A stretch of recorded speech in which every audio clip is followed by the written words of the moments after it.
விருப்பங்கள் மாறிக்கிட்டே இருக்கும், வித்தியாசம் இருந்துகிட்டே இருக்கும். அந்த விருப்பங்கள் ஒத்து போகும் பொழுதுதான் அந்த இடத்துல சமாதானம் உண்டாகும்.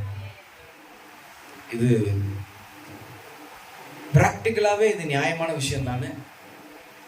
2 வீட்டுக்கு திருமணம் நடக்குது. ஒரு வீட்டுக்காரங்க இல்ல இந்த முறைப்படி தான் நாங்க செய்வோம்னுவாங்க.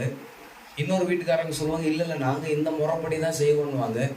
அதுலயே 4 பக்கமா அடிச்சுப்பாங்க. அதுக்குள்ளே அந்த பொண்ணும் பையனும் கல்யாணம் புதுசுல டைவர்ஸ் வரைக்கும் யோசிக்கிற அளவுக்கு யோசிக்க ஆரம்பிச்சிருவாங்க. அப்போ விருப்பங்களுக்கு நடுவுல ஏதோ பிரச்சனை இருக்குது. தேவ ஜனமே, நம்முடைய நினைவுகளை அவர் நன்கு அறிந்திருக்கிறார். இந்த நாளில் நான் நிச்சயமா விசுவாசிக்கிறேன், ஆண்டவர் ஒரு சிலர் இடத்துல பிரத்யட்சமாய் பேச போகிறார். நம்முடைய நினைவுகளை அவர் அறிவார். நீங்கள் எதிர்பார்த்து